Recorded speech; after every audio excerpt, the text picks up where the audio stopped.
C'est caca comme boisson, les energy drinks. Mais j'aime bien, de temps en temps, une fois par semaine. Bon, ça y est, en attendant l'autre feuilleton, peut-être, d'ici la reprise du championnat, le rachat de l'Olympique de Marseille, si, depuis 1 an et demi qu'on nous tanne avec, ça va se faire ou pas cet été, à nouveau le grand feu d'artifice, ou encore une énième clim, même pour ce sujet-là, on verra bien. En tout cas, Longoria, il fera son taf pour trouver 2-3 joueurs intéressants, de vrai bon niveau, pour renforcer l'équipe. En tout cas, si le club n'est pas racheté, pour renforcer donc l'équipe pour la prochaine Champions League. C'est pour pas être ridicule, pour pas faire honte. Quelque chose, voilà. Allez, essayez d'accéder au 8e, au pire, allez correctement en Europa League. Mais enfin bon, ça c'est de l'autre feuilleton. Maintenant que c'est officiel, quasiment, on va pas tourner autour du pot pendant 150 ans, ça y est, on nous a fait un feuilleton de plusieurs semaines avec Zizou, où tu sentais que plus ça traînait, plus ça allait merder, et puis tous les gens qui étaient au courant que ça allait être sûr, etc., ils passent bien pour des cons aujourd'hui. Enfin bon, les cons, ça manque pas sur Terre. Donc, voilà. Donc maintenant, le projet, il commence à prendre forme. On sait bien que le patron, quelque part, du côté sportif, ça va être vraiment le tandem Campos-Galtier, je dirais dans cet ordre-là, Campos-Galtier, et sur le terrain, l'un des patrons, puisqu'ils lui ont donné les pleins pouvoirs, il va falloir qu'il assume. S'ils lui ont pas retourné le cerveau à l'envers, mais enfin qu'il assume, et c'est tant mieux qu'il soit resté Mbappé.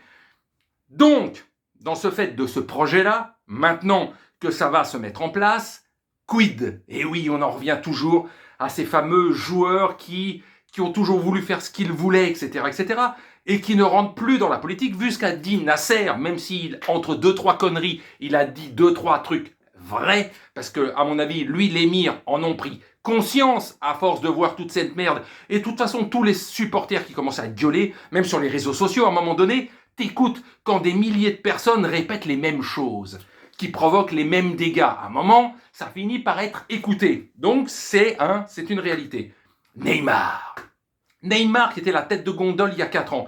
Mais Neymar qui est en même temps devenu la tête de gondole de ce qui ne va pas dans le club, dans l'attitude, dans le non-professionnalisme de certains et dans le je m'en foutisme de certains qui fait que ce club n'avance pas comme il devrait avancer avec le potentiel normalement qu'il avait depuis plusieurs années. Donc maintenant, l'un des faits forts qui devrait se passer, on se pose la question depuis plusieurs semaines, mais peut-être que là ça va vraiment se faire, si il trouve un preneur, parce que c'est juste une question de si il trouve un preneur. C'est pas que ils vont le garder, etc. C'est pas une histoire de pognon, parce que limite même ils le laisseraient partir, genre ils lui payent des indemnités pour dégage, puisqu'ils ont refusé 180 millions la saison dernière pour Mbappé. Donc c'est pas qu'une question de pognon. Ils savent qu'ils perdront du pognon. Aujourd'hui, Neymar vaut, pour moi, il vaut 60-70 millions, pas plus, quoi. Donc il faut probablement, moi je suis d'avis, oui, le dégager. Pour aplanir tout ça, parce que de toute façon, avec Campos, ce genre de mec, ce genre de joueur, ce genre d'attitude, ça collera pas entre les deux. Campos, il ouvrira sa gueule, alors ça partira en clash, etc. Mais Neymar, en même temps, il y a une Coupe du Monde qui arrive dans à peine 6 mois, même pas dans 5 mois. Donc le fait que août, septembre, octobre, il ne joue pas parce qu'il ferait la gueule, parce que Campos ne voudrait pas, parce que si, parce que ça, parce que l'équipe pourrait peut-être, probablement, vu les joueurs, les 3-4 joueurs qui vont acheter, compenser tout ça, et avec les joueurs qu'il y a déjà, ça peut tourner largement sans lui, je dis bien largement, mais je sais qu'il y aura toujours des fans, etc., qui seront pas d'accord, mais l'important là, c'est le club. L'équipe, c'est pas un joueur qui fait tout, sinon depuis bientôt 5 ans qu'il est là, il aurait gagné cette putain de Ligue des Champions, tellement qu'il était le futur roi de la planète, de l'univers, de la stratosphère, etc. Donc on descend de 3-4 ans, ceux qui sont encore fans qui lui èchent le cul, on ferme sa gueule, en tout cas avec moi je vous écoute même plus, ça fait 5 ans que ça dure, et la Ligue des Champions, ils l'ont pas eu grâce à ce phénomène que j'ai kiffé au départ et qui me saoule depuis au moins 2 ans. Donc qui se barre, ça sera, je dirais, dans la logique de la politique qui est lancée, comme je vous le dis depuis plusieurs semaines, moins de bling-bling évidemment, des joueurs moins connus peut-être, moins surcotés, mais des vrais joueurs qui vont mouiller le maillot. Il n'y a pas besoin d'en recruter 40, t'en recrutes 4-5, on va dire, au moins un par ligne, Et ça peut changer pas mal de choses. Au milieu, ça serait même 2 qu'il faudrait retrouver. Un en défense, un en attaque. 4 vrais putains de bons joueurs qui seront là pour prouver, pour montrer. Déjà, ça te change quasiment la moitié de l'équipe. Et donc avec plus d'envie. Donc Neymar, voilà, oui, c'est le cas classique.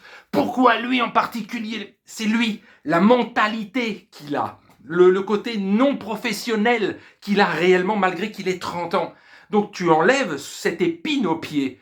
Et là, vous allez vous rendre compte, oui, c'est moins samba, c'est peut-être moins spectaculaire. Et encore, moins spectaculaire sur le plan individuel, parce qu'il va il va dribbler, il va faire des gris-gris, etc. Oui, oui, il fait un match extraordinaire sur 5, oui, on le sait. Et 4 sur 5, bah, il l'est pas ou il est absent.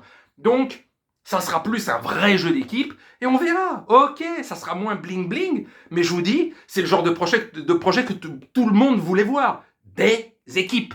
Une équipe, point barre. On s'en fout d'une individualité puisqu'elle n'apporte pas plus que ça. En 5 ans, ils ne l'ont pas gagnée, cette Ligue des Champions, grâce à ce phénomène.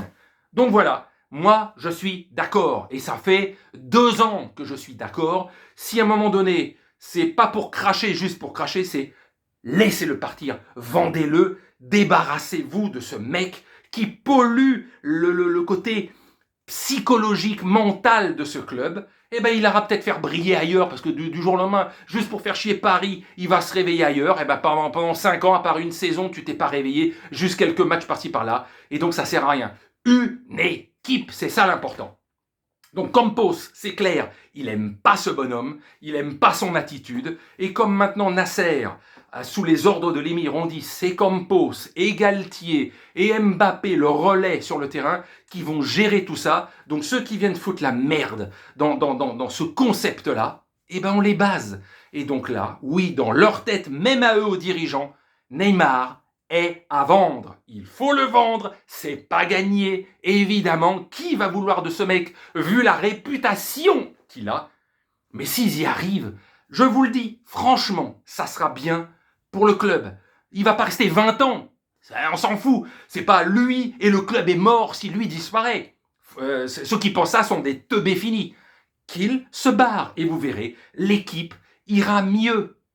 Je dis pas qu'elle gagnera la Ligue des Champions, mais elle ira mieux dans le contenu, dans l'envie. Et là, il y aura de quoi être fier pour les supporters du club ou agréablement surpris pour dire enfin on retrouve ce qui était le Paris Saint-Germain il y a 3, 4, 5 ans surtout, avant l'arrivée de Neymar, en dehors de sa première saison.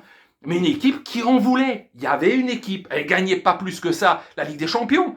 Mais combien de clubs ouvrent leur gueule et la gagnent depuis 25, 30, 40 ans en France? Combien? Il n'y en a pas 50, même simplement au cours des 20 dernières années. Qui a fait quelque chose d'intéressant depuis 20 ans, à part peut-être Lyon, un petit coup Monaco et surtout le PSG? Donc voilà. Rockstar, les étoiles filantes, là, tac, tac, tac. Fini, terminé. Une équipe. Une équipe. Mais il restera quelques stars. Mais des stars, on sait que mentalement, ils peuvent se refaire. Physiquement, si Ramos, le physique lui fout la paix, il peut revenir à un niveau intéressant, très intéressant. Pas à son prime, mais très intéressant. Et Messi, bon on a vu pendant les 2 matchs avec l'Argentine ce qu'il peut faire quand mentalement et physiquement il est relancé. J'ai moins de soucis avec ce mec-là, avec Messi, depuis 10-15 ans que je connais sa carrière, que Neymar. Neymar, c'est trop les montagnes russes. Ça suffit. Vendez-le et vous verrez, le club ira beaucoup mieux. Oui, un club. 11 joueurs, plusieurs remplaçants, pas qu'un seul. Tout ne repose pas sur lui. Et heureusement. Et quand il sera plus là, vous vous rendrez compte que, oui, il y aura peut-être moins de talent niveau ballon. Mais peut-être que ça jouera vraiment en équipe et ça ira plus loin. Le Real a gagné la Ligue des Champions sans être la plus extraordinaire équipe de l'univers, quoi. Simplement un bloc, une équipe. Voilà. Allez, salut.